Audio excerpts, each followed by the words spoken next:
Kisah Padre Pio tentang jiwa di api penyucian. Padre Pio pernah menceritakan kisah berikut kepada Padre Anastasio.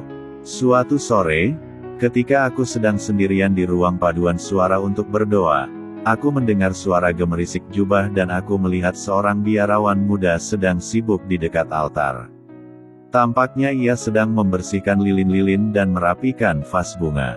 Aku mengira dia adalah Padre Leone yang sedang merapikan altar. Karena waktu makan malam telah tiba, aku pun mendekatinya dan berkata, "Padre Leone, mari kita makan malam. Sekarang bukan saat yang tepat untuk membereskan altar." Namun, suara yang menjawab bukanlah suara Padre Leone. "Aku bukan Padre Leone," katanya.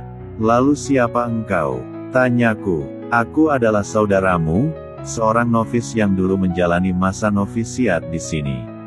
Selama masa itu, aku bertugas membersihkan altar.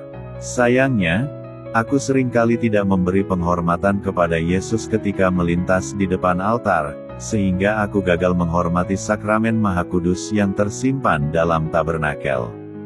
Karena keteledoran serius ini, aku masih berada di api penyucian. Namun kini, karena belas kasih-Nya yang tak terhingga, Tuhan mengizinkanku datang kepadamu agar Engkau dapat mempercepat saat di mana aku dapat menikmati Firdaus. Tolonglah aku."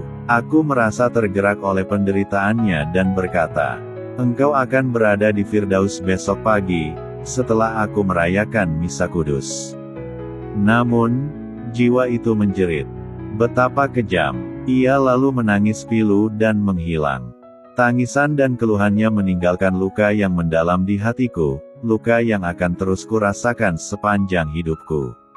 Aku menyadari bahwa sebenarnya aku bisa langsung membebaskannya dan mengirimnya ke surga saat itu juga, tetapi aku menghukumnya untuk melewatkan satu malam lagi di api penyucian.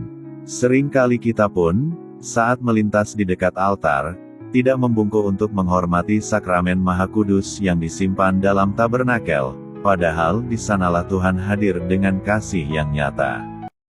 Apakah orang Katolik menyembah patung atau tidak? Tadi saya baru saja berbicara dengan satu pasang suami istri, calon pengantin, yang satu Katolik, yang satu bukan Katolik. Lalu pada saat saya tanya, nanti pada saat setelah pemberkatan akan doa mohon restu di depan Bunda Maria atau tidak? Yang laki-laki, yang Katolik, ya pastor. Yang tidak Katolik, rupanya dia tidak nyaman. Lalu saya jelaskan, siapa itu Bunda Maria? Mengapa kita memakai patung?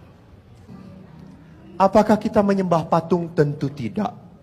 Karena ada orang Katolik yang berkata, "Pastor, patung Maria saya teh kesenggol kucing.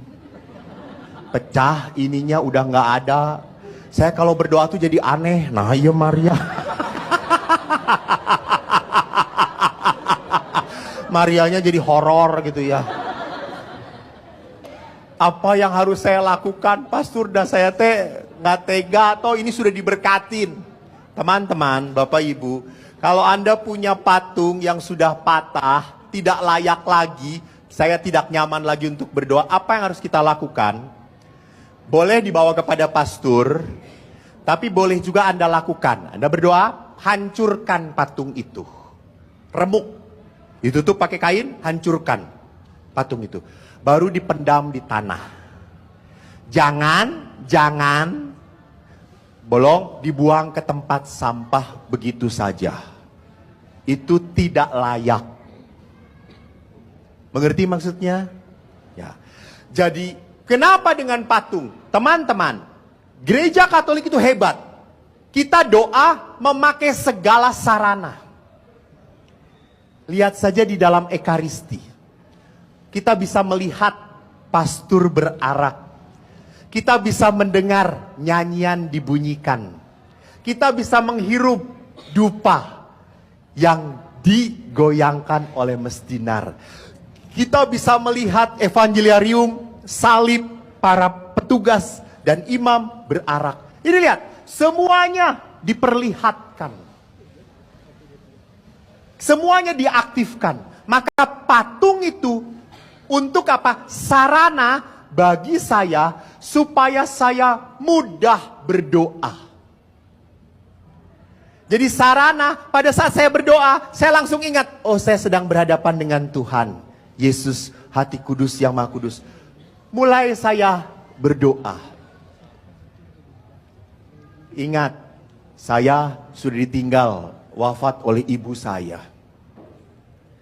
Satu saat saya rindu. Satu saat saya ingin ketemu. Saya kok ingin ngobrol. Apa yang saya lakukan? Saya ambil foto ibu saya. Saya ngomong, Bu, sudah di surga ya. Doakan ya aku ya. Aku masih di dunia. Jadi pastor berat. Apalagi jadi temannya Pastor Leo van Berden.